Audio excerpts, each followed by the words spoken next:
മുംബൈ ദർപ്പൺ ചാനലിലേക്ക് എല്ലാവരെയും ഒരിക്കൽ കൂടി സ്വാഗതം ചെയ്യുന്നു.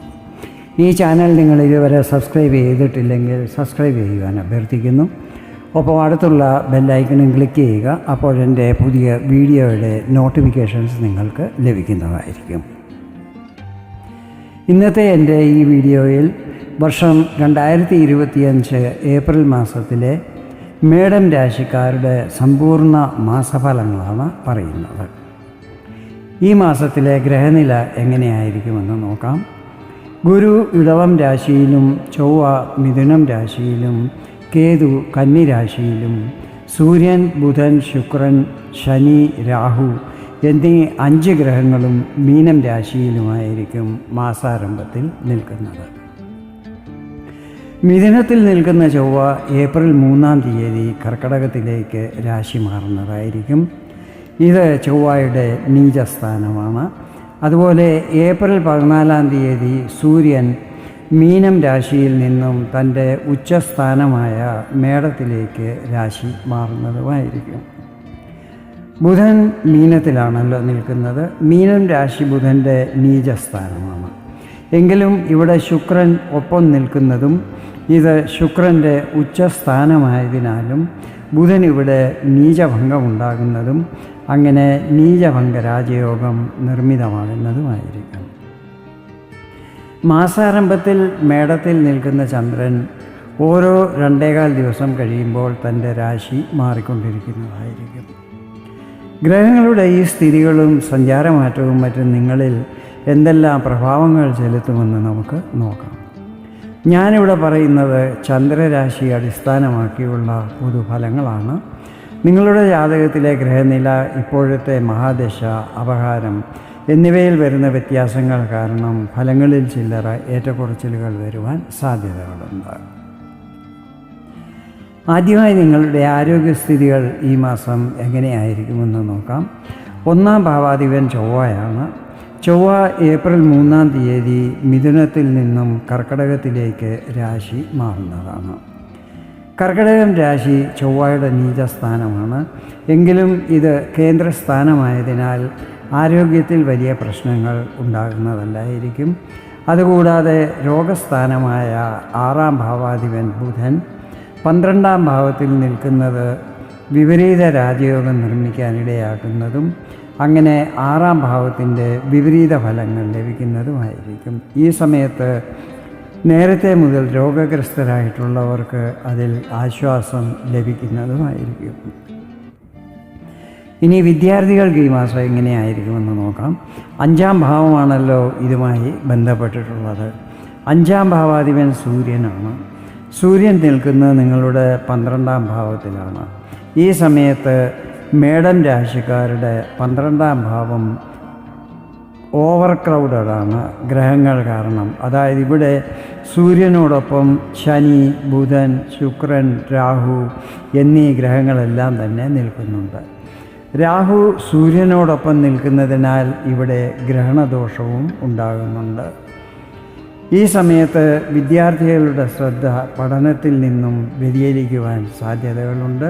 ഈ കാര്യത്തിൽ മാതാപിതാക്കളും നല്ല ശ്രദ്ധ ചെലുത്തി കുട്ടികളെ ഗൈഡ് ചെയ്യണം. ഏപ്രിൽ 14 സൂര്യൻ തൻ്റെ ഉച്ചസ്ഥാനമായ മേടത്തിൽ പ്രവേശിക്കുമ്പോൾ ഈ വക പ്രശ്നങ്ങൾ മാറിക്കിട്ടുന്നതും പരീക്ഷകളും മറ്റുമുണ്ടെങ്കിൽ അതിൽ നന്നായി പെർഫോം ചെയ്യുന്നതുമായിരിക്കും. ലവ് റിലേഷനിലുള്ളവരെക്കുറിച്ച് പറയുകയാണെങ്കിൽ മാസത്തിൻ്റെ ആദ്യ പകുതി നിങ്ങൾക്കത്ര അനുകൂലമായിരിക്കത്തില്ല. ചെറിയ ചെറിയ കാര്യങ്ങൾക്ക് വേണ്ടി പോലും അഭിപ്രായ വ്യത്യാസങ്ങളോ തർക്കങ്ങളോ ഒക്കെ ഉണ്ടാകുന്നതായിരിക്കും. എങ്കിലും 5-ാം ഭാവാധിപൻ സൂര്യൻ ഏപ്രിൽ 14 ഉച്ചസ്ഥാനമായ മേടത്തിൽ പ്രവേശിക്കുമ്പോൾ ഈ വക പ്രശ്നങ്ങളെല്ലാം തന്നെ മാറിക്കിട്ടുന്നതുമായിരിക്കും. ഇനി നിങ്ങളുടെ ദാമ്പത്യ ജീവിതം ഈ മാസം എങ്ങനെയായിരിക്കുമെന്ന് നോക്കാം. 7-ാം ഭാവാധിപൻ ശുക്രനാണ്. ശുക്രൻ നിൽക്കുന്നത് തൻ്റെ ഉച്ചസ്ഥാനമായ മീനത്തിലാണ്. ഇത് നിങ്ങളുടെ 12-ാം ഭാവമാണ്. ഇവിടെ ഒപ്പം രാഹുവും ശനിയും നിൽക്കുന്നുണ്ട്. ദാമ്പത്യ ജീവിതത്തിൽ ഈ മാസം വലിയ പ്രശ്നങ്ങളൊന്നും ഉണ്ടാകാൻ സാധ്യതകളില്ല. ഈ സമയത്ത് ജീവിത പങ്കാളി കൂടുതൽ യാത്രകൾ ചെയ്യുന്നതായിരിക്കും. ശുക്രനോടൊപ്പം രാഹു നിൽക്കുന്നതിനാൽ നിങ്ങളുടെ ഇടയ്ക്ക് ചില സമയങ്ങളിൽ ചില്ലറ സൗന്ദര്യ പിണക്കങ്ങളും മറ്റും ഉണ്ടാകുവാൻ സാധ്യതകളുണ്ട്. പക്ഷേ ഇതൊക്കെ നിങ്ങൾ തമ്മിലുള്ള ബന്ധത്തെ കൂടുതൽ സുദൃഢമാക്കുവാൻ സഹായിക്കുന്നതുമായിരിക്കും. പൊതുവെ ദാമ്പത്യ ജീവിതം സാമാന്യമായിരിക്കും. ഈ മാസത്തിലെ നിങ്ങളുടെ ഭാഗ്യസ്ഥിതികളെക്കുറിച്ച് പറയുകയാണെങ്കിൽ 9ാം ഭാവാധിപൻ ഗുരുവാണ്. ഗുരു നിൽക്കുന്നത് നിങ്ങളുടെ 2ാം ഭാവത്തിലാണ്. ഗുരുവിൻ്റെ പൊസിഷൻ നല്ലതാണ്. ധനസ്ഥാനത്താണ് നിൽക്കുന്നത്. ഭാഗ്യസ്ഥിതികൾ നിങ്ങൾക്ക് അനുകൂലമായിരിക്കും. എങ്കിലും മെയ് 14-ാം തീയതി ഗുരു മിഥുനത്തിൽ പ്രവേശിക്കുമ്പോൾ 7ാം ദൃഷ്ടി നേരെ ഭാഗ്യസ്ഥാനത്ത് പതിക്കുന്നത് കൂടുതൽ ശുഭഫലങ്ങൾ നൽകുവാൻ സഹായിക്കുന്നതായിരിക്കും. കാരണം ശനി രാശി മാറി മീനത്തിൽ പ്രവേശിച്ചപ്പോൾ ശനിയുടെ 10ാം ദൃഷ്ടി പതിക്കുന്നത് ഭാഗ്യസ്ഥാനമായ 9ാം ഭാവത്തിലാണ്. ഇത് കാര്യങ്ങൾ നടന്നു കിട്ടാൻ ഇടയാക്കുമെങ്കിലും ആദ്യം ചില തടസ്സങ്ങളെ നേരിടേണ്ടി വരുന്നതായിരിക്കും. ദൂരയാത്രകളും മറ്റും ചെയ്യുമ്പോൾ നല്ല ശ്രദ്ധയുണ്ടായിരിക്കണം. വിലപിടിപ്പുള്ള വസ്തുക്കൾ നഷ്ടപ്പെടാതിരിക്കുവാനും ശ്രദ്ധിക്കണം. ഈ സമയത്ത് ആധ്യാത്മിക കാര്യങ്ങളിൽ രുചി വർദ്ധിക്കുന്നതും അങ്ങനെയുള്ള കാര്യങ്ങളിൽ പങ്കെടുക്കുന്നതുമായിരിക്കും. ഇനി നിങ്ങളുടെ കരിയറിനെ കുറിച്ചാണ് പറയുന്നത്. 10ാം ഭാവാധിപൻ ശനിയാണ്. ശനി നിൽക്കുന്നത് നിങ്ങളുടെ 12ാം ഭാവത്തിലാണ്. അതിൻ്റെ അർത്ഥം മാർച്ച് 29ാം തീയതി മുതൽ നിങ്ങൾ 7ര ശനിയുടെ 1ാം ചരണത്തിൻ്റെ പ്രഭാവത്തിലാണ് എന്നാണ് മനസ്സിലാക്കേണ്ടത്. 12ാം ഭാവത്തിൽ ശനിയോടൊപ്പം രാഹു നിൽക്കുന്നത് ചില്ലറ പ്രശ്നങ്ങൾ വരാൻ ഇടയാക്കുന്നതായിരിക്കും.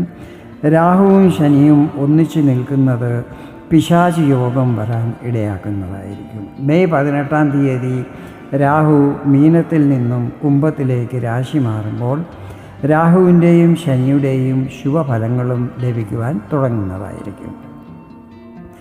അതുവരെ ഏകദേശം 1.5 മാസത്തോളം ഓഫീസിൽ മറ്റുള്ളവരുമായി ഇടപെടുമ്പോൾ നല്ല ശ്രദ്ധയുണ്ടായിരിക്കണം. ആരുമായും അനാവശ്യമായി വിവാദങ്ങളിൽ ഏർപ്പെടാൻ പാടില്ല. മേടൻ രാശിക്കാർക്ക് പൊതുവെ ക്രോധം അല്പം കൂടുതലാണ്. അതിനാൽ ഈ സമയത്ത് ക്രോധത്തിന് നല്ല കൺട്രോൾ ഉണ്ടായിരിക്കണം. ഒരു കാര്യവും ധൃതി പിടിച്ച് ചെയ്യാൻ പാടില്ല. ഈ വക കാര്യങ്ങൾ ശ്രദ്ധിച്ചാൽ ശനി രാഹുവിൻ്റെ നെഗറ്റീവ് ഫലങ്ങൾ കുറച്ചൊക്കെ കുറയ്ക്കുവാൻ സാധിക്കുന്നതായിരിക്കും.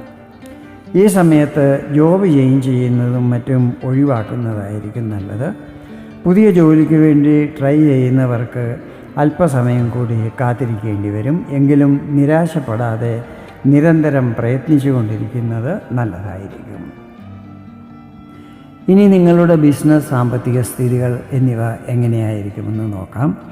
7ാം ഭാവാധിപൻ ശുക്രനാണ്. ശുക്രൻ നിൽക്കുന്നത് തൻ്റെ ഉച്ചസ്ഥാനമായ മീനത്തിലാണ്. ഒപ്പം ബിസിനസ്സിൻ്റെ കാരകനായ ബുധനുമുണ്ട്. ബുധൻ ഇവിടെ നീചഭംഗരാജയോഗവും നിർമ്മിക്കുന്നുണ്ട്. ബിസിനസ്സിനെ സംബന്ധിച്ചിടത്തോളം ഈ മാസം സാമാന്യമായിരിക്കും. ഈ സമയത്ത് നിങ്ങളുടെ 12ാം ഭാവത്തിൽ ഗ്രഹങ്ങളുടെ ഒരു കൂട്ടം തന്നെ നിൽക്കുന്നത് കുറച്ചൊക്കെ ഡിസ്റ്റർബൻസ് വരാൻ ഇടയാക്കുന്നതായിരിക്കും. ഇത് നമ്മൾക്ക് തന്നെ ഊഹിച്ചെടുക്കുവാൻ സാധിക്കുന്നതാണല്ലോ. ഒരു മുറിയിൽ അധികം പേർ നിൽക്കുമ്പോൾ എന്തൊക്കെയായിരിക്കും അവിടെ സംഭവിക്കുന്നത് എന്ന്.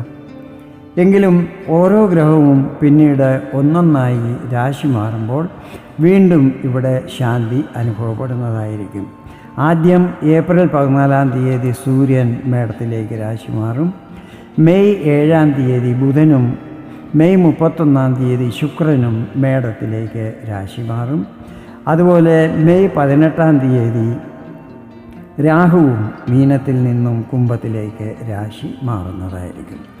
ഈ മാസം ചിലവുകൾ വർദ്ധിക്കുന്നതാണ്. അതിനാൽ ചിലവുകൾ കുറച്ചില്ലെങ്കിൽ ചില്ലറ സാമ്പത്തിക പ്രശ്നങ്ങളെ നേരിടേണ്ടി വരും. ഞാൻ നേരത്തെ പറഞ്ഞല്ലോ നിങ്ങൾക്ക് 7ര ശനി ആരംഭിച്ചുവെന്ന്. പക്ഷേ ഇതിനെക്കുറിച്ച് ആശങ്കപ്പെടേണ്ട ആവശ്യമില്ല. ജാതകത്തിൽ ശനി ബലവാനായിട്ട് നിൽക്കുന്നതെങ്കിൽ ഈ സമയത്ത് നിങ്ങൾക്ക് പല നേട്ടങ്ങളും ഉണ്ടാകുന്നതായിരിക്കും. അതല്ല, മറിച്ച് ശനി ബലഹീനനാണെങ്കിൽ ആരോഗ്യത്തിൽ പ്രശ്നങ്ങൾ, കാര്യങ്ങളിൽ തടസ്സം, സാമ്പത്തിക ബുദ്ധിമുട്ടുകൾ, ഈ വക പ്രശ്നങ്ങൾ ഇടയ്ക്കിടയ്ക്ക് അലട്ടുന്നതായിരിക്കും. ഏഴര ശനി എന്ന് പറഞ്ഞാൽ ഈ 7.5 വർഷക്കാലം മുഴുവനും നെഗറ്റീവ് ഫലങ്ങൾ ലഭിക്കും എന്നല്ല മനസ്സിലാക്കേണ്ടത്. മറ്റ് ഗ്രഹങ്ങളുടെ ശുഭഫലങ്ങളും ലഭിച്ചുകൊണ്ടിരിക്കുന്നതായിരിക്കും. ഈ കാര്യം എപ്പോഴും ഓർമ്മയിലുണ്ടായിരിക്കണം. ഇതാണ് മേടൻ രാശിക്കാരുടെ ഏപ്രിൽ മാസത്തിലെ സമ്പൂർണ്ണ മാസഫലങ്ങൾ. വീഡിയോ നിങ്ങൾക്ക് ഇഷ്ടപ്പെട്ടെങ്കിൽ ഇതുപോലെ ജ്യോതിഷ സംബന്ധമായ കൂടുതൽ വിവരങ്ങൾ അറിയുവാൻ വേണ്ടി എൻ്റെ ഈ ചാനൽ സബ്സ്ക്രൈബ് ചെയ്യാൻ അഭ്യർത്ഥിക്കുന്നു. വീണ്ടും വേറൊരു വീഡിയോയിൽ കാണാം. അതുവരെ എല്ലാവർക്കും നന്ദി, നമസ്കാരം.